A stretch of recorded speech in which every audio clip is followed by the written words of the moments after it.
चाहिँ ल फ्याकल्टी हुनको नाताले पनि हामीले सुरुमा चाहिँ बिएको सब्जेक्टहरू पढ्नुपर्छ। त्यो अन्तर्गत चाहिँ हाम्रो इकोनोमिक्स चाहिँ 2 सेमिस्टर पढ्नुपर्छ। अनि त्यो 2 सेमिस्टर अन्तर्गत चाहिँ सर चाहिँ हाम्रो 2nd सेमिस्टरमा पढ्नु भएको छ।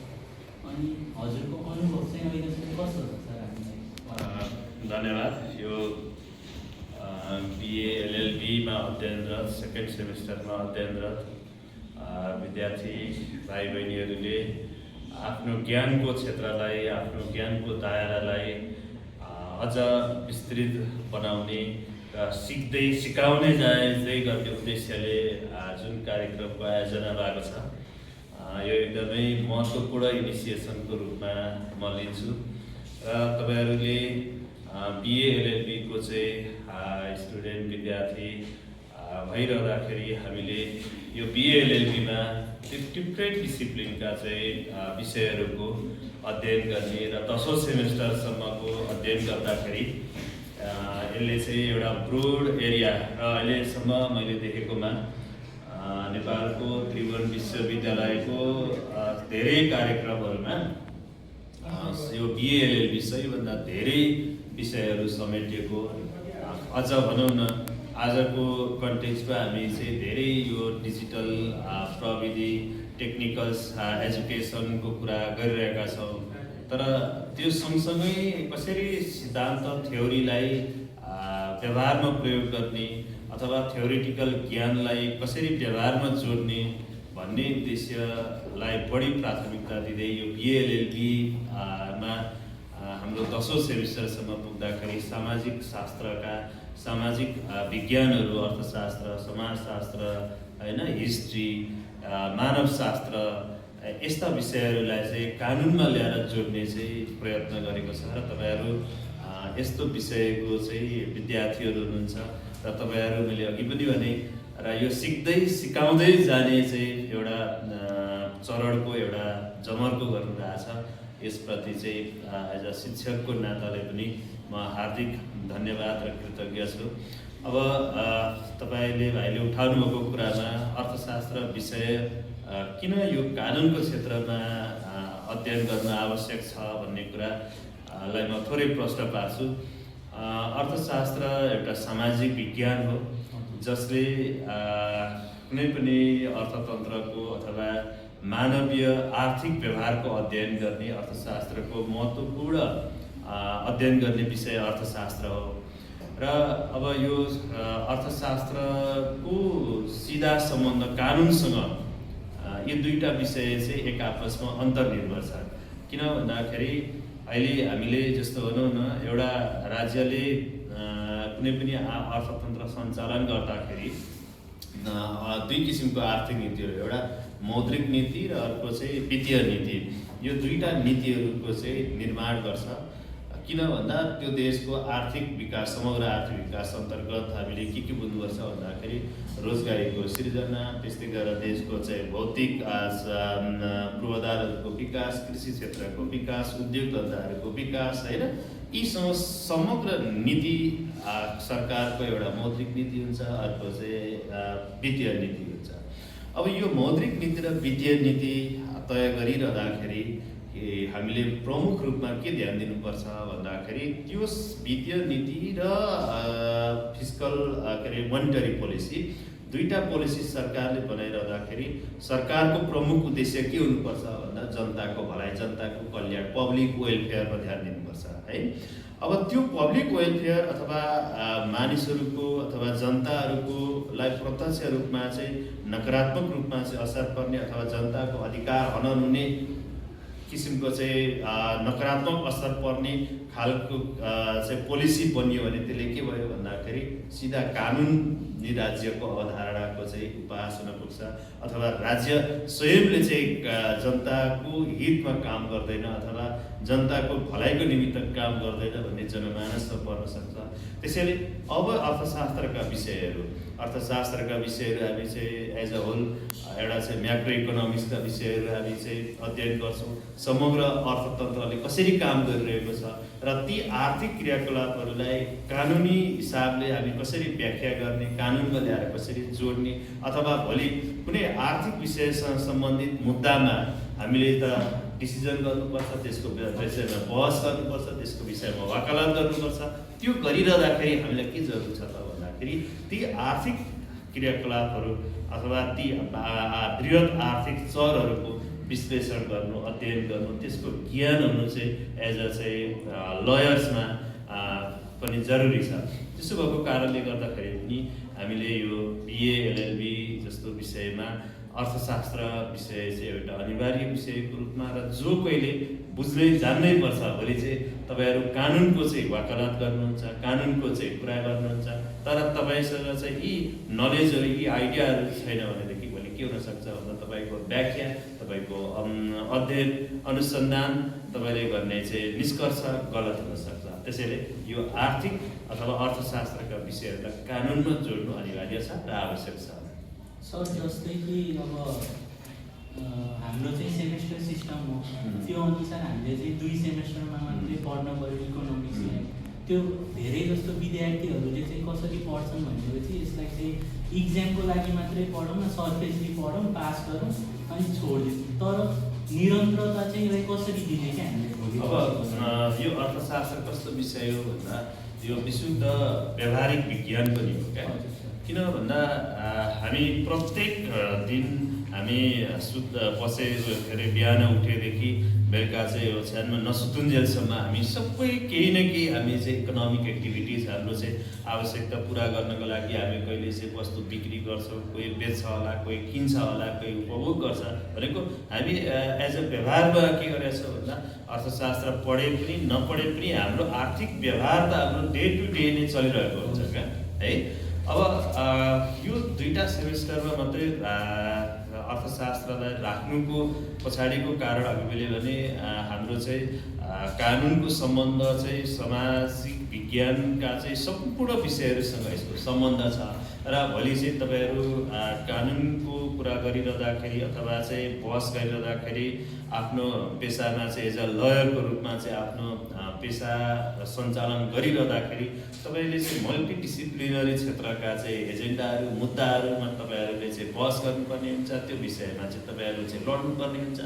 अब त्यसो भएको कारणले यी सबै विषयहरू हटाउनको लागि कभर गर्नको लागि पनि अर्थशास्त्रका चाहिँ केही बेसिक आइडियाहरू, केही हाम्रो सूक्ष्म अर्थशास्त्रका कुराहरू तपाईँहरूले फर्स्ट सेमेस्टरमा हामीले पढ्यौँ, जहाँ व्यक्तिले कसरी अधिकतम सन्तुष्टि प्राप्त गर्छ अथवा सीमित साधन र स्रोतहरूलाई अधिकतम फाइदा प्राप्त हुने किसिमले कसरी एलोकेट गर्ने अथवा साधनहरूको एलोकेट गर्दाखेरि के हुनु पऱ्यो भन्दाखेरि मेरो सन्तुष्टि बढाइरहँदाखेरि अरू कसैको हानि हुनु भएन होइन। यसलाई भन्छ हामी चाहिँ इकोनोमिक इफिसियन्सी।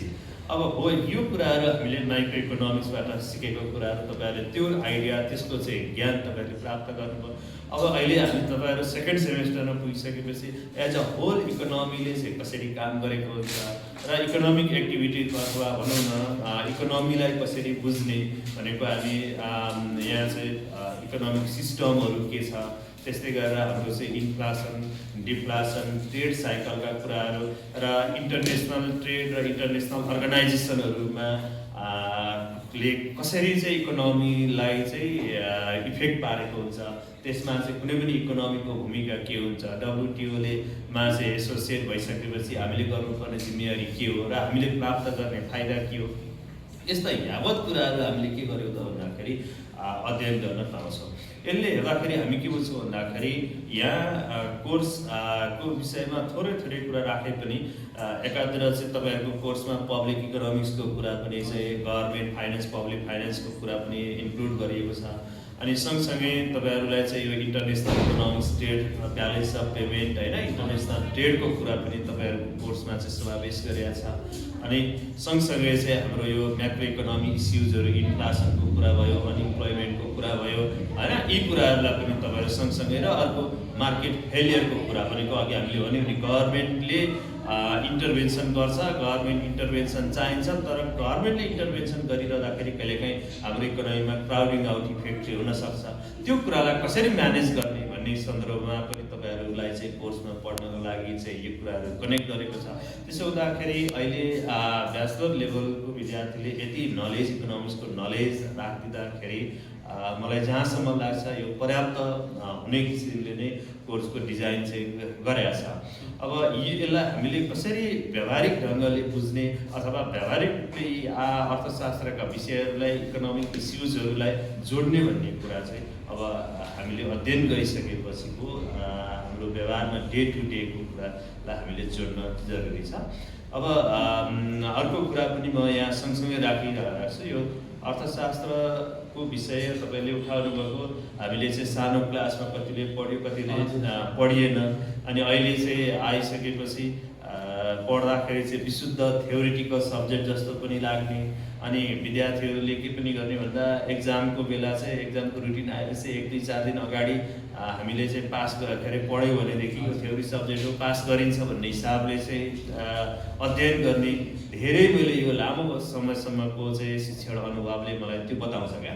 तर विद्यार्थीले त्यो गरिरहँदाखेरि विद्यार्थीको नतिजा ठिक जस्ट अपोजिट आइदिन्छ। भनेको अरू धेरै सब्जेक्टहरूको तुलनामा इकोनोमिक्स पास गर्ने उत्तीर्ण गर्ने अरू धेरै स्ट्रिममा, जस्तो कम्प्युटर साइन्समा हामी इकोनोमिक्स पढ्छौँ, हेल्थ सेक्टरमा इकोनोमिक्स पढ्छौँ होइन, अब ह्युम्यानिटिजमा म्यानेजमेन्टमा डिफ्रेन्ट डिसिप्लिनमा इकोनोमिक्स। किन भन्दा अघि हामीले भन्यो नि इकोनोमिक्स भनेको चाहिँ मानवीय व्यवहारको अध्ययन गर्ने, आर्थिक व्यवहारको अध्ययन गर्ने विषय, र यो आर्थिक व्यवहार हाम्रो चाहिँ प्रत्येक पाइला पाइलामा चाहिँ सञ्चालन हुन्छ। त्यसैले प्रत्येक डिसिप्लिनमा हामीले इकोनोमिक्स त पढ्नु नै पर्छ। र अब यो पढिरहँदाखेरि मैले के जोड्दैछु भने यो पढ्दाखेरि विद्यार्थीहरूले विशुद्ध थ्योरिटिकल कुरालाई मात्रै हामीले फोकस गरेर होइन, यसमा दुईवटा, एउटा कुरा तपाईँहरूले थ्योरी बुझ्नु पऱ्यो, त्यो नलेज लिनु पऱ्यो, त्यो प्राप्त नलेजलाई तपाईँहरूले कसरी एक्सप्लेन गर्ने अथवा त्यसलाई डायग्रामेटिकल्ली म्याथमेटिकल्ली कसरी प्रेजेन्ट गर्ने भन्ने कुरा त्यो स्किलको कुरा भयो। सँगसँगै त्यसलाई भोलि चाहिँ व्यवहारमा कसरी प्रयोग गर्ने भन्ने कुरा चाहिँ तपाईँहरूले जोड्ने एसिमुलेसनको कुरा भयो। यो तिनटै पाटोलाई चाहिँ हेरेर हाम्रो इकोनोमिक्सको अध्ययन गऱ्यौँ भनेदेखि हामी अवश्य पनि सफल हुन्छ। र हामीले केलाई मात्रै जोड दिनु भएन भन्दाखेरि थ्योरी वाट इजको कुरा मात्रै हामीले खोज्नु भएन। अब हाम्रो यो लेभलको स्टुडेन्टको काम के हो त भन्दाखेरि वाट इज मात्रै होइन कि how this theory helps in our day to day life. क्या हाम्रो दैनिक व्यवहारमा चाहिँ यी थ्योरीहरू, यी इकोनोमिक कन्सेप्टहरू कसरी प्रयोग हुन्छ भन्ने कुरामा हामीले बढी जोड दियौँ भने अवश्य पनि अर्थशास्त्र हामीलाई सजिलो लाग्न थाल्छ, इन्ट्रेस्टिङ सब्जेक्ट लाग्न थाल्छ। किन भन्दाखेरि आज यत्रो सारा कुरा तपाईँहरूले चाहिँ सिकेका पढेका कुराहरू,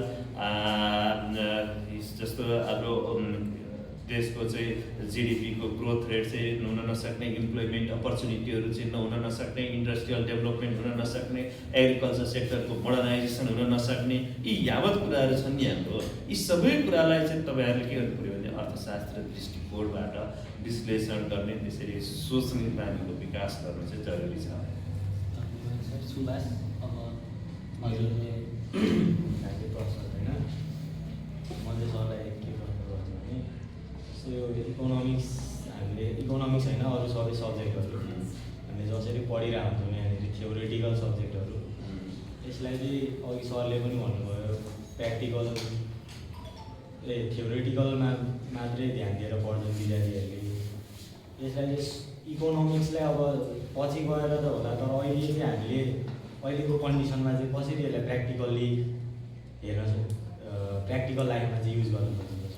अब यो यस्तो छ, अब यो मैले के भन्दैछु भने यो एप्लाइड सब्जेक्ट हो क्या, यो विशुद्ध थ्योरिटिकल सब्जेक्ट मात्र होइन। किन होइन भन्दा जस्तो तपाईँहरू इन्फ्लेसन चाहिँ एज अ मेजर एउटा इकोनोमिक इस्युजको रूपमा चाहिँ इन्फ्लेसनको ट्रेड साइकलको कुराहरू गर्नुहुन्छ होइन। अब हामीले के हेर्नु पऱ्यो भन्दाखेरि अहिलेको हाम्रो चाहिँ नेपालको इकोनोमिक डेटा के छ है, नेपालको चाहिँ जिडिपीको ट्रेन्ड ग्रोथ रेट के छ, नेपालको इन्फ्लेसनको ट्रेन्ड के छ होइन। जस्तो इन्फ्लेसनले के गरिरहेको हुन्छ भन्दा एउटा बिजनेस सेक्टरलाई ग्रो गरिरहेको हुन्छ, बिजनेस इन्टरप्रेनर्सहरूलाई चाहिँ नाफा दिइरहेको हुन्छ भने अर्को साइडमा चाहिँ कन्ज्युमरको साइड पर्सपेक्टिभबाट हेर्नुहुन्छ भने फेरि कन्ज्युमरहरूको चाहिँ वेलबिङ, कन्ज्युमरको वेलफेयर। किन भन्दा स्वाभाविकले हाई प्राइस तिर्नु परेपछि के हुनसक्छ, उनीहरूको चाहिँ वेलफेयर घट्न सक्छ होइन। भनेपछि अब हामीले के गर्नु पऱ्यो भन्दाखेरि रियल लाइफमा लानको लागि चाहिँ हाम्रो अहिलेको चाहिँ डेटाहरूको चाहिँ अध्ययन गर्नु पऱ्यो।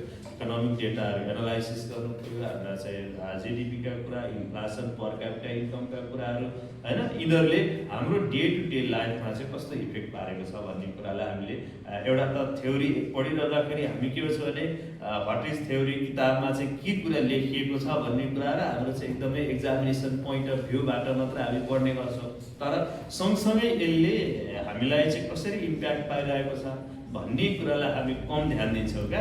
त्यसैले एकचोटि पढिसकेपछि यो डेटाहरू कहाँ पाइन्छ, यसको इम्प्लिकेसन के हुन्छ भन्ने कुरालाई हामीले सँगसँगै सोच्नुपर्छ। त्यो कुराको खोजी गऱ्यौँ भनेदेखि हामी पक्कै पनि यो अर्थशास्त्रका विषयहरू, अर्थशास्त्रका सिद्धान्तहरूलाई हाम्रो व्यवहारमा जोडिएको महसुस गर्छौँ। त्यो बेला साँच्चै व्यवहारिक रहेछ भन्ने हामीले महसुस पनि हुन्छ है। अब र मेरो सुझाव पनि के हो त भन्दाखेरि हरेक विषयहरूको अध्ययन गरिरहँदाखेरि अब व्हाट इजको कुरा मात्र होइन, अब किन र कसरी त्यो हामीलाई चाहिँ चाहिन्छ र हामीले कहाँ प्रयोग गर्छौँ भन्ने कुरालाई पनि सँगसँगै जोडियो भनेदेखि यो विषयको अध्ययन अवश्य पनि फ्रुटफुल हुन्छ, लाभदायी हुन्छ, फलदायी हुन्छ है। सर जस्तै अब म्याथ साइन्स पछि जस्तै डक्टर इन्जिनियर पछि हाम्रो नेपालमा चाहिँ टियु अन्तर्गत तथा अन्य युनिभर्सिटी अन्तर्गत पनि इकोनोमी भनेको एउटा one of the major subject हो क्या। धेरै विद्यार्थीहरू यहीबाट पास आउट हुन्छन् यो सब्जेक्ट पढेर। त्यही पनि हाम्रो देशमा राम्रा राम्रा अर्थशास्त्रीहरू भएर पनि किन हाम्रो देशको अर्थतन्त्र चाहिँ यस्तो डामाडोल स्थितिमा छ? विदेशमा गएर त्यही अर्थशास्त्रीहरूले चाहिँ राम्रो काम गर्न सक्ने, तर देशमा चाहिँ किन यस्तो अभाव भइरहेको? अब यो चाहिँ सबैभन्दा महत्त्वपूर्ण विषय हो। यो कुरा चाहिँ हामीले उठाउनु पर्ने र हाम्रो लेभलबाट एउटा चाहिँ डिस्कोर्सको विषय हुनुपर्ने विषय एजेन्डा पनि हो यो चाहिँ। अब अर्थशास्त्रीहरू किन भएनन् र अर्थशास्त्री यति धेरै चाहिँ अर्थशास्त्र पढेको मान्छेहरू छ तर पनि देशको लागि चाहिँ किन युजफुल हुनु भएन, अथवा देशको लागि चाहिँ त्यो मेन पावर अथवा त्यो नलेजले चाहिँ किन प्रयोग हुन सकेन भन्ने कुरा एकदमै महत्त्वपूर्ण विषय हो। अब अहिले हाम्रो दुई तिनवटा, एउटा कारण त नेपालको राजनीतिक अस्थिरता र नेपालमा एउटा के भइरहेछ भन्दाखेरि कुन राजनीतिक दलबाट ऊ प्रभावित छ र त्यो राजनीतिक दलको फेभरिजम भन्छ क्या है, त्योबाट चाहिँ ग्रसित छ क्या। जस्तो स्वतन्त्र ढङ्गले कुनै पनि विज्ञ प्रोफेसरको कुनै क्षेत्रमा चाहिँ अनुसन्धान गरेको विज्ञको चाहिँ सुझाव दिने, त्यो अनुसारको पोलिसी बनिने होइन कि अब राजनीतिज्ञहरू आफै पोलिसी लेभलमा पुग्ने अनि उच्च बौद्धिक वर्ग जो चाहिँ अर्थशास्त्रको प्रचुर मात्रामा ज्ञान छ त्यसलाई चाहिँ एप्लाई गर्न सक्छ, त्यस्ता मानिसहरूलाई बाहिर राख्ने र आफ्नो किसिमले डिसिजन बनाउने। र किन त्यसो गर्छ भन्दाखेरि जब ती मानिसहरूको आइडिया विचार लिइन्छ र आफ्नो अनुकूलका योजनाहरू सञ्चालन गर्न पाउँदैन, आफ्नो योजनाका अनुकूलका योजनाहरू सञ्चालन गर्न नपाउँदा के हुन्छ भन्दाखेरि त्यहाँबाट चाहिँ कमिसनको कुरा, त्यहाँबाट चाहिँ भ्रष्टाचारको कुरा लिन पाउँदैन। नपाइसकेपछि त्यहाँबाट कार्यकर्ताहरू चाहिँ पालिने, कार्यकर्ताहरूले चाहिँ लाभ लिने, यी सबै कुराहरू चाहिँ के हुन्छ भन्दाखेरि बन्द हुन्छ। त्यो कारणले एकातिर चाहिँ हाम्रो राजनीतिक सिस्टम अथवा चाहिँ जुन हाम्रो शासन प्रणाली छ नि, त्यो शासन प्रणालीमा शासन गर्ने शासकहरूले यस्ता विज्ञहरूलाई चाहिँ सल्लाह सुझाव अथवा विज्ञहरूको समूह बनाएर काम नगरेको एउटा त्यो पाटो छ। अर्को ती विज्ञहरूले चाहिँ भनेअनुसारको अवसरहरू नपाउने। अब त्यही विज्ञहरूले चाहिँ अरू कुनै राष्ट्रको चाहिँ कुनै आइएनजिओमा चाहिँ काम गर्यो भने प्रशस्त मात्रामा चाहिँ लाभ प्राप्त गर्छ, उसको चाहिँ तलब राम्रो छ, उसको चाहिँ सेवा सुविधाहरू राम्रो छ। तर यहाँ काम गर्यो भने चाहिँ अत्यन्तै न्यून पारिश्रमिक छ। अब यो न्यून पारिश्रमिक हुनुको पछाडिको कारण त्यही हो, हाम्रोमा उद्योग धन्दाहरूको चाहिँ विकास कम छ, हाम्रो चाहिँ पर क्यापिटा हाम्रो अथवा चाहिँ भनौँ न तपाईँको जिडिपीको ग्रोथ रेट अत्यन्तै न्यून छ। भइसकेपछि अब त्यहाँबाट के पाउने पारिश्रमिक पनि त स्वाभाविकले कम हुन्छ। अब हो यो एउटा चाहिँ न्यून पारिश्रमिकको कारणले यी विज्ञहरू चाहिँ नेपालमै बस्नुपर्छ, नेपालकै लागि गर्नुपर्छ भन्ने भावना छैन। किनभने त्यही काम गर्दाखेरि चाहिँ अरू देशहरूमा, अरू सङ्घ संस्थाहरूमा काम गर्दाखेरि प्रशस्त मात्रामा चाहिँ आर्थिक फाइदा प्राप्त गरेको छ होइन, सुविधाहरू प्राप्त गरेको छ। त्यसैले धेरै विज्ञहरू चाहिँ आफ्नो देशमा बसेर काम गर्न नचाहेको अवस्था पनि छ। दुईटा, एउटा अवसरको चाहिँ कमीको कारण भयो होइन, अर्को चाहिँ सँगसँगै अब राजनीतिक अथवा शासकहरूको इच्छा शक्ति पनि नभएको। यो दुईटै कारणले गर्दाखेरि हाम्रोमा भएका चाहिँ विज्ञहरू चाहिँ विदेशमा गएर सेवा दिइरहेको, तर हाम्रोमा चाहिँ त्यस्ता विज्ञहरूको चाहिँ फाइदा राज्यले लिन नसकिरहेको अवस्था छ। अब यसलाई चाहिँ यो चाहिँ ग्राउन्ड लेभलबाट नै हामीले चाहिँ एउटा डिस्कोर्सको रूपमा चाहिँ अगाडि बढायौँ भनेदेखि भोलिको दिनमा केही न केही कनेक्सन वृद्धि भयो भने अझ अवश्य राज्यलाई फाइदा गर्छ, राष्ट्रलाई फाइदा गर्छ। यो महत्त्वपूर्ण विषय हो, यसको लागि उठाउनुको धन्यवाद। सर, ग्राउन्ड लेभलमा चाहिँ किन हाम्रो देशमा कहिले कामै हुँदैन कि? ग्राउन्ड लेभल भन्न चाहिँ भनिन्छ, तर काम गर्दाखेरि चाहिँ ग्राउन्ड लेभलमा चाहिँ जानै नखोज्ने के होला यस्तो चाहिँ? अब अहिले विकासको चाहिँ दुईवटा मोडल क्या, एउटा यो बटम अप एप्रोच र अर्को चाहिँ यो टप डाउन एप्रोच हुन्छ क्या। अब यो अहिले हाम्रो आवश्यकता र हामीले चाहिँ यो भनौँ न लिबरलाइजेसन पछाडि नेपाल सरकारले पनि के भन्छ भन्दा हामीले लिएको पोलिसी पनि के हो भन्दाखेरि यो बटम अप एप्रोच भनेको ग्राउन्ड लेभलबाट माथितिर जाने। अब के अरे यो चाहिँ अर्को टप डाउन एप्रोच भनेको चाहिँ माथि नीतिहरू बनिन्छ, त्यसको इम्प्लिमेन्टेसन तल गर्ने। यो दुईवटा चाहिँ विकासका चाहिँ मुख्य एजेन्डाहरू अथवा मोडेलहरू छन् क्या। अब यसमा बटम अप एप्रोचले चाहिँ के भन्छ भन्दाखेरि जनसहभागिता वृद्धि गर होइन, जनताले आफ्नो काम आफै गर्ने, आफ्नो गाउँ आफै निर्माण गर्ने, आफ्नो ठाउँ आफै निर्माण गर्ने होइन, अथवा भनौँ न विकास निर्माणमा जनताको प्रत्यक्ष सहभागी भयो भने के हुन्छ, एउटा चाहिँ श्रमदानको माध्यमबाट श्रमको आपूर्ति हुने भयो, अर्को चाहिँ त्यहाँको चाहिँ कुनै पनि कामको चाहिँ निरीक्षण होइन, त्यसको अनुगमन मूल्याङ्कन गर्ने काम पनि जनसहभागिताबाट सम्भव हुने भयो होइन। सँगसँगै स्थानीय मानिसहरूको आर्थिक अवस्था, रोजगारीको अवसरहरू पनि सिर्जना हुने भए यसले अर्थतन्त्रलाई अथवा राज्यलाई चाहिँ कसरी ग्रो गर्न सकिन्छ भन्ने हाम्रो चाहिँ यो बटम अप एप्रोचको चाहिँ मुख्य अवधारणा यो हो क्या। तर अब टप डाउन एप्रोच अहिले पनि हाम्रो चाहिँ संहितामा गइसकेपछि हाम्रो चाहिँ हरेक कुराहरू चाहिँ वार्ड लेभलबाट चाहिँ काम हुनुपर्छ भनिन्छ, तर पनि अहिले पनि स्थानीय निकायहरू, प्रदेश सरकार, इभन चाहिँ हाम्रो केन्द्रको मुक्ताकले केन्द्रले कहिले बजेट दिन्छ अथवा केन्द्रले चाहिँ के नीति बनाइदिएर चाहिँ पठाइदिन्छ भन्ने भर आधारमा चाहिँ अहिले पनि सञ्चालन भइरहेको छ। र सँगसँगै अब स्थानीय निकायहरूले के गर्नु पर्यो भन्दाखेरि राज्यको अथवा चाहिँ सङ्घीय सरकारको मात्र निर्भर नरहिकन आफूले रोजगारी सृजना गर्नको लागि स्थानीय स्तरमा हामीसँग स्थानीय स्तरमा प्रशस्त मात्रामा चाहिँ बाँझो जग्गा जमिनहरू छ, त्यस्तामा चाहिँ राज्यले चाहिँ सामूहिक खेती प्रणाली चाहिँ अपनाउने हो। कृषि क्षेत्रमा, औद्योगिक क्षेत्रको चाहिँ प्रचुर सम्भावना भएका क्षेत्रमा चाहिँ साना घरेलु उद्योगहरू होइन, यसको माध्यमबाट के गर्न सक्छ भन्दा रोजगारीको प्रवर्धन गर्ने, आर्थिक आयोजनको चाहिँ बाटोहरू चाहिँ वृद्धि गर्दै लैजाने गऱ्यो भनेदेखि अर्थतन्त्र मजबुत पनि हुँदै जान्छ, जनताको सहभागिता पनि वृद्धि हुँदै जान्छ र यसले समग्र अर्थतन्त्रलाई, सबै क्षेत्रलाई चाहिँ यसले सकारात्मक असर पुर्याउँछ है। यो गर्न जरुरी छ। तपाईँले भन्नुभयो बटम अप एप्रोच, यसको चाहिँ अब पञ्चायतकालको समयलाई चाहिँ टप टु बटम एप्रोच भन्यो, अनि पछि लिबरलाइजेसन पछाडि बटम अप एप्रोच। तर जति नै नीतिमा बटम अप एप्रोच जस्तो खालको लिबरलाइजेसनको नीति ल्यायो भने नेपालको बजार चाहिँ जहिले पनि यो भारतसँगको खुला सिमानाले गर्दा त्यसले चाहिँ कतिको प्रभाव पार्छ, कतिको नेगेटिभ र कतिको पोजिटिभ। नेपालको टोटल्ली मार्केट हामीले अस्तिदेखि नै क्लासमा पनि डिस्कस गरिरहेको कुरा के हो भने नेपालको इकोनोमी टोटली के छ भन्दा इन्डियन इकोनोमी इन्डियनमा चाहिँ इन्डियाको होलसेल प्राइस इन्डेक्सले नेपालको कन्ज्युमर प्राइस इन्डेक्सलाई चाहिँ सिधा इफेक्ट पारेको छ है, प्रभाव पार्छ। त्यसको अर्थ के भन्दाखेरि अब हाम्रो बजार केमा डिपेन्ड छ भन्दाखेरि इन्डियाको मार्केट र इन्डियाको प्रोडक्सनमा डिपेन्ड छ क्या। त्यो 100% हाम्रो चाहिँ त्यसका चाहिँ विभिन्न रिसर्चहरूले अनुसन्धानहरूले के देखाउँछ भन्दा इन्डियाको चाहिँ होलसेल प्राइस इन्डेक्सले नेपालको चाहिँ कन्ज्युमर प्राइस इन्डेक्सलाई चाहिँ सिधा प्रत्यक्ष असर पारेको छ।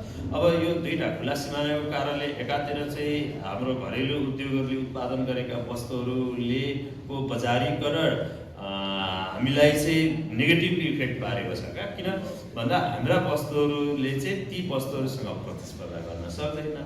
नसकिसकेपछि हाम्रो चाहिँ इन्डियन मार्केट चाहिँ डोमिनेट। अहिले पनि हामीले हेऱ्यौँ भनेदेखि अधिकांश चाहिँ यो सागसब्जीहरू चाहिँ इन्डियाको मार्केट हुँदै अनि हामीले स्वदेशमा उत्पादन गरेका नेपाली कृषकहरूले उत्पादन गरेका वस्तुहरू बिक्री नभएर बाटोमा चाहिँ थन्काउनु फाल्नुपर्ने अवस्था छ।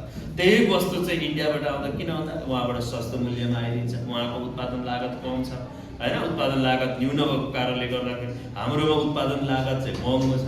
महँगो भइसकेपछि हाम्रो स्वदेशी उत्पादनहरू महँगो पर्न गइसकेपछि अब हाम्रा वस्तुहरूले चाहिँ इन्डियन प्रोडक्टहरूसँग चाहिँ कम्पिटिसन प्रतिस्पर्धा गर्न सकेन।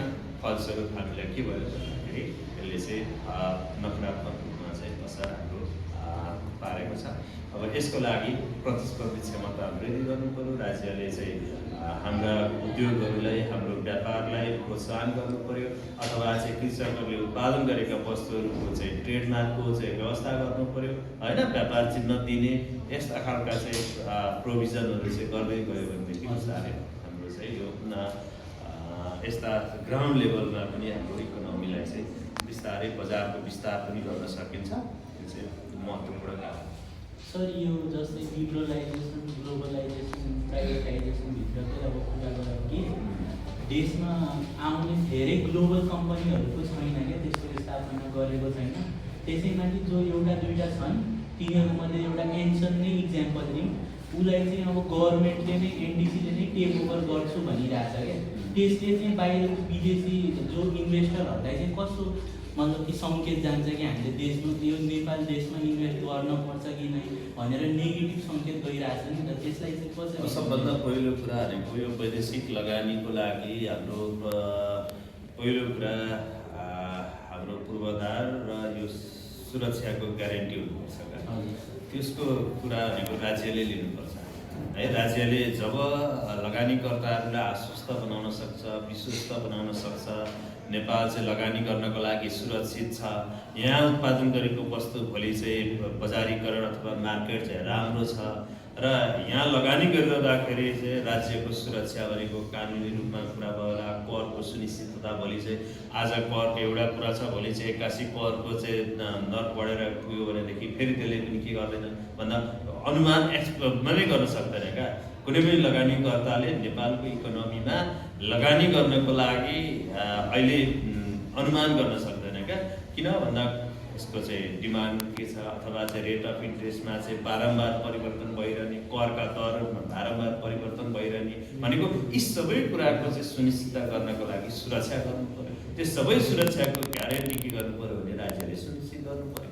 अब यदि राज्यले त्यो लगानीको वातावरण किन बनाउने भनेको के त भन्दा राज्य लगानीको वातावरण बनाउने भनेको ती कुराहरू चाहिँ ग्यारेन्टी गर्नु पर्यो।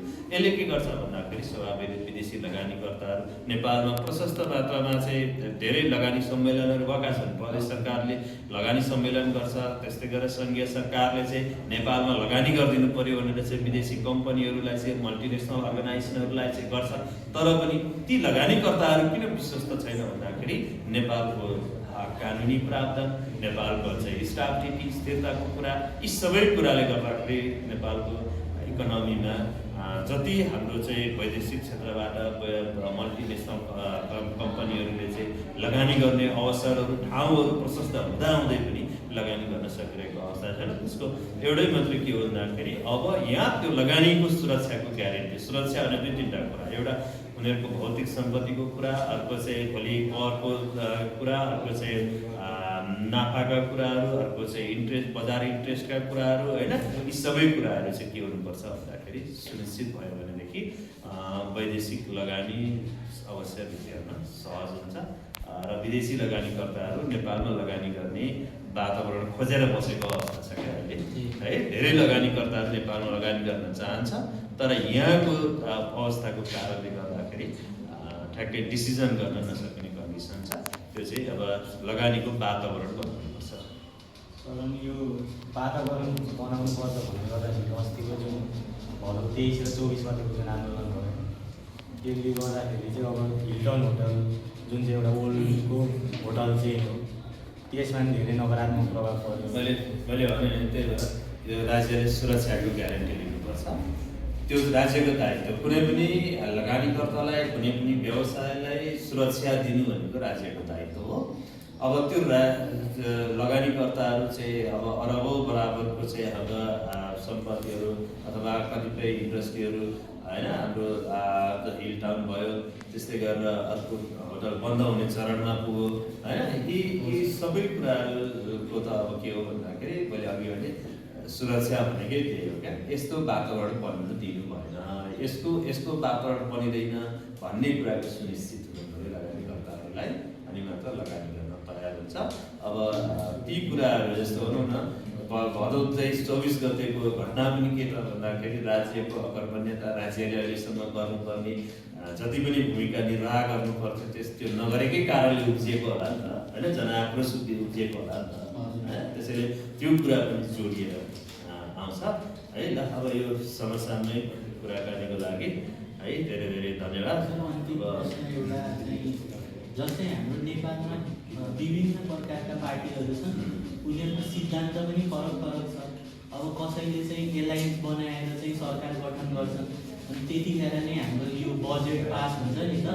अनि बजेट पास भइसकेपछि अब 6 महिनामा सरकार ढल्ने अथवा त्योभन्दा पहिल्यै ढल्ने पनि प्रक्रिया छ नेपालमा। त्यस्तो बेलामा चाहिँ जस्तै मान्नुहोस् काङ्ग्रेस र एमाले सरकार बनायो, अनि त्यो ढलिसकेपछि फेरि एमाले र माओवादीले बनाएर आयो, अनि उसलाई चाहिँ बजेट मन लागेन, तर त्यो बजेट 1 वर्ष त चलाउनै पर्यो, असार 29सम्म त। त्यस्तो परिस्थितिमा के हामी डेभलपमेन्टको आशा राख्न सक्छौँ त? यदि उनीहरूलाई चित्त नै बुझेको छैन भने के? अवश्य त्यही भएर अहिले हाम्रो चाहिँ जेएनजी आन्दोलनमा मुख्य उठेको कुरा के हो त भन्दाखेरि कम्तीमा 5 वर्षको स्थायी सरकार हुनुपर्छ, त्यसैले प्रत्यक्ष निर्वाचित कार्यकारी प्रमुख चाहिँ बनाउनुपर्छ भन्ने एजेन्डा मुख्य रूपमा चाहिँ आएको कारणले त्यही हो। किन भन्दा स्थिरताको लागि होइन। हाम्रो अस्थिरता भयो, अस्थिरता हुनुको कारण के हो भन्दा हाम्रो चाहिँ सर्ट टर्म प्लानिङ 1 वर्षको योजना समेत एउटा सरकारले इम्प्लिमेन्टेसन गर्न पाउँदैन।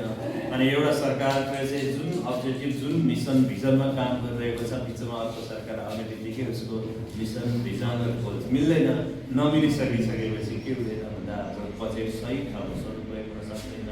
त्यही भएर हाम्रो चाहिँ आर्थिक वर्ष सकिँदासम्म पनि कहिले के हुँदैन भन्दा क्यापिटल एक्सपेन्डिचर भएकै हुँदैन। अनि त्यसलाई चाहिँ रकमान्तर गर्ने, अरू शीर्षकहरूमा लाने, अथवा चाहिँ पुँजीगत बजेटलाई चाहिँ चालु बजेटमा चाहिँ कन्भर्ट गर्ने, यस्ता खालका चाहिँ घटनाहरू, यस्ता किसिमका चाहिँ कुराहरू छन्। अब त्यसैले हामीले यस्ता खालका प्रवृत्ति अन्त्य गरेर कम्तीमा 5 वर्ष स्थायी रूपमा चाहिँ सरकार सञ्चालन गर्ने गरीको वातावरण राज्य अथवा त्यो किसिमको शासकीय व्यवस्था भयो भनेदेखि अर्थतन्त्रमा आर्थिक विकासको लागि त्यो चाहिँ सकारात्मक असर लाग्छ। सर, प्रत्यक्ष कार्यकारीमा चाहिँ कुनै एरिस्टोक्रेट नै आइदियो भन्ने चाहिँ झन् के हुन्छ अब, किनभने त्यो त पपुलर भोटिङमा त्यसलाई चाहिँ अब के हो भन्दाखेरि कानुनको विद्यार्थीहरूले बहस गर्ने, त्यसलाई चाहिँ कसरी चेक एन्ड ब्यालेन्स गर्न सकिन्छ होइन। अब जनप्रतिनिधिबाट निर्वाचित संसदप्रति उत्तरदायी कसरी बनाउने होइन, त्यस्तै गरेर जनताको काममा कसरी जोड्ने। अब मेन कुरा चाहिँ प्रत्यक्ष निर्वाचित कार्यकारी प्रमुखलाई जनताद्वारा निर्वाचित संसदसँग चाहिँ ल्याएर जोड्नुपर्छ, संसदले त्यसमा अङ्कुश लगाउन सक्नुपर्छ। त्यो चाहिँ कानुनको विषय, कानुन कसरी निर्माण गर्दाखेरि त्यो कायम रहन्छ। अब विश्वका धेरै देशहरूमा हामी देखेका छौँ होइन। अब प्रत्यक्ष कार्यकारी प्रमुख इभन अमेरिकाको चाहिँ राष्ट्रपतिदेखि लिएर भारतमै पनि का कुराहरू हामीले हेऱ्यौँ भनेदेखि होइन, यसले केही अब यो अटोक्रेटिक सिस्टम आउँछ भन्ने कुरामा म पनि सहमत छु, तर त्यसलाई चेक एन्ड ब्यालेन्स गर्ने व्यवस्था चाहिँ गर्नुपर्छ। अब लास्ट एउटा त्यो यो चाहिँ हाम्रो नेपाली समाजमा चाहिँ एउटा के मिसकन्सेप्सन छ भने मिसकन्सेप्सन भन्दा पनि मैले पनि अहिलेसम्म नबुझेको कुरा के अरे 17 सालदेखि पञ्चायत लागु भयो राजा महेन्द्रले पञ्चायत लागु गरिसके पछाडि चाहिँ देशमा चाहिँ मान्छेहरूको एउटा के भनाइ भाष्य सिर्जना भएको छ भन्दाखेरि महेन्द्रले चाहिँ के अरे यत्रो धेरै सरकारी उद्योगहरू खोले, कल कारखानाहरू खोले, अनि त्यसले चाहिँ देश मजबुत बनाएको थियो। तर पछि गणतन्त्र आइसके पछाडि नेताहरूले बेचेर खायो।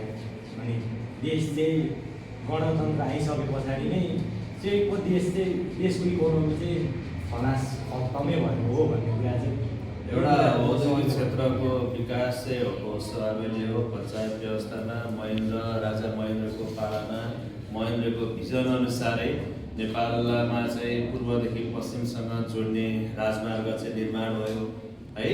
धेरै ठाउँमा चाहिँ क्याम्पसहरू चाहिँ स्थापना भए होइन। त्यस्तै गरेर विद्यालयहरू खुले, मानिसहरूले चाहिँ शिक्षा आर्जन गर्ने, उद्योग धन्दाहरूको चाहिँ औद्योगिक नीति बन्यो, धेरै विकासका कामहरू भए। तर गणतन्त्र आइसकेपछि सबै सकिए, सबै हरायो होइन। कतिपय भइरहेका उद्योगहरू अहिले पनि सञ्चालनमा छन्। कतिपय उद्योगहरू जुन गतिमा चाहिँ चलाउनु पर्थ्यो अथवा तिनीहरूको चाहिँ उत्पादन गर्ने क्षमता अथवा तिनीहरूले उत्पादन गर्ने वस्तुहरू मार्केटबाट चाहिँ फेजाउट हुँदै गए। अब यी कारणले गर्दाखेरि कतिपय उद्योगहरू बन्द भए हुन सक्ला। तर गणतन्त्र आएपछि सबै नराम्रो भयो, केही नै भएन भन्ने चाहिँ होइन क्या। गणतन्त्र आइसकेपछि पनि धेरै कुराहरू जनताले निर्वाचित गरेको जनप्रतिनिधि चाहिँ राष्ट्र प्रमुख, सरकार प्रमुख भएको छ। अनि स्थानीय तहसम्म चाहिँ विकास निर्माणका योजनाहरूमा होइन गाउँपालिकाको सभा हुन्छ, नगरपालिकाको चाहिँ परिषद सभा हुन्छ। प्रत्येक वार्डका चाहिँ के अरे जनप्रतिनिधिहरूको चाहिँ आफ्नो वार्डका समस्याहरू राख्ने र अहिले हेर्ने हो भनेदेखि हाम्रो चाहिँ गाउँमा चाहिँ बाटो सबैभन्दा धेरै भौतिक सुविधामा हाम्रो बाटोको गणतन्त्र पछाडि स्थानीय तह संहितामा गइसके पछाडि भनेको त्यो भौतिक संरचनाको रूपमा चाहिँ बाटोको निर्माण चाहिँ अत्याधिक रूपमा भएको छ। तर बाटो मात्रै विकासको सूचक चाहिँ होइन, तर एउटा कुरा चाहिँ हो त्यो पनि होइन। त्यसो भएको कारणले सँगसँगै अब बाटो सँगसँगै अन्य मानवीय विकासका चाहिँ कामहरू शिक्षाको क्षेत्रमा, स्वास्थ्यको क्षेत्रमा, मानवीय पुँजी निर्माणमा चाहिँ तालिम दिने, क्षमता अभिवृद्धि गर्ने, सँगसँगै दक्ष जनशक्तिलाई स्वदेशमै चाहिँ रोजगारीको अवसरहरू सिर्जना गर्ने काम भयो भनेदेखि अब गणतन्त्र चाहिँ नराम्रै हो भनेर चाहिँ हामीले व्याख्या गर्न त मिल्दैन। तर महेन्द्रको पालामा तपाईँले भने जस्तै धेरै कामहरू भएका। महेन्द्रको पालामा उद्योगहरूको विकास भयो, सँगसँगै चाहिँ हाम्रो पूर्वदेखि पश्चिमसँग जोड्ने चाहिँ राजमार्गहरूको चाहिँ खुले होइन। अब त्यही गतिमा त्यस्ता खालका ठुला प्रोजेक्टहरू गणतन्त्र आइसकेपछि कम भयो। तर ग्रामीण क्षेत्रमा हेर्ने हो भने मानिसहरूको जीवनस्तर चाहिँ बढेको छ। मानिसहरूको जीवनयापन अहिले त्यो बेलाको भन्दा अहिलेको हेर्ने हो भने लिभिङ स्ट्यान्डर्ड कसैले बढेको छ। अब यसमा वैदेशिक रोजगारले केही भूमिका खेलेको छ। तर अब वैदेशिक रोजगारमा मात्रै निर्भर रहेर चाहिँ हुँदैन। हामीले स्वदेशमै हाम्रो ह्युमन रिसोर्सेसको चाहिँ खपत गर्ने योजना, त्यसको लागि औद्योगिक क्षेत्रको विकासमा जोड दिने यी कामहरू चाहिँ राज्यले पोलिसीमा आउनुपर्छ। त्यो आयो भनेदेखि अहिले पनि नेपालको कन्टेक्स्टमा बिग्रिहालेको केही छैन है। नेपाल बनाउन सक्ने, नेपाल बनिने ठाउँहरू म चाहिँ धेरै देख्छु। धन्यवाद है। एउटा लास्ट क्वेसन ग्रामीण क्षेत्रको कुरा गर्दा चाहिँ हाम्रो ओइलानी जग्गाहरू धेरै छ के मान्छेहरूले राजमार्ग पनि पाउन सकिरहेको छैन तथा धेरै मानिसहरू चाहिँ कस्तो छ भनेपछि कि उनीहरू खेती किसान देशमा अनि हाम्रो देश नै एग्रिकल्चर सोसाइटीमा छ। अनि भोलि पर्सि सरकारले आएर यो त उनीहरूको जग्गा होइन भनेर त्यसलाई कब्जा गरिहाल्यो भने त्यो कृषिले चाहिँ के गर्ने? होइन, त्यसको पनि चाहिँ के छ भन्दाखेरि अधिकांश जमिनहरू अथवा राज्यले जो भूमिहीनहरू छ, भूमिहीनहरूलाई चाहिँ त्यस्ता खाली ठाउँहरूमा चाहिँ राज्यले के गर्नु पऱ्यो भन्दाखेरि बसोबास चाहिँ वृद्धि गर्नु पऱ्यो होइन। अब राज्यले एउटा चाहिँ पोलिसी बनाएर होइन त्यस्ता ठाउँहरूमा कृषि भूमिहरूलाई चाहिँ सदुपयोग गर्न सकेको ठाउँमा राज्यले नै गरिसके पहिले त्यसलाई के गर्नु पऱ्यो भन्दाखेरि स्पष्ट पोलिसी हुनु पऱ्यो, नीति हुनु पऱ्यो होइन। त्यस्तामा चाहिँ कसरी चाहिँ सामूहिक खेतीलाई प्रवर्धन गर्ने अथवा चाहिँ जो भूमिहीन मानिसहरू छ त्यस्ता मानिसहरूलाई चाहिँ त्यस्ता खाली ठाउँहरूमा कसरी बसोबास बसाउने भन्ने, त्यसैले राज्यको चाहिँ अब भूमि आयोग छ होइन। यस्ता आयोगहरूले के गर्नु पऱ्यो भनेर काम गर्नु पऱ्यो, पहिले योजना बनाउनु पऱ्यो अनि योजना पछाडि मात्रै त्यस्ता कार्यक्रमहरू सञ्चालन गर्नु पऱ्यो। त्यो भयो भनेदेखि ती समस्याहरू चाहिँ समाधान हुन्छ है। धन्यवाद। सरसँग कुरा गरेर अत्यन्तै खुसी भयौँ हामी। धेरै कुराहरू जान्न पायौँ अर्थतन्त्रको बारेमा र हाम्रो पोडकास्ट यसरी नै चल्नेछ।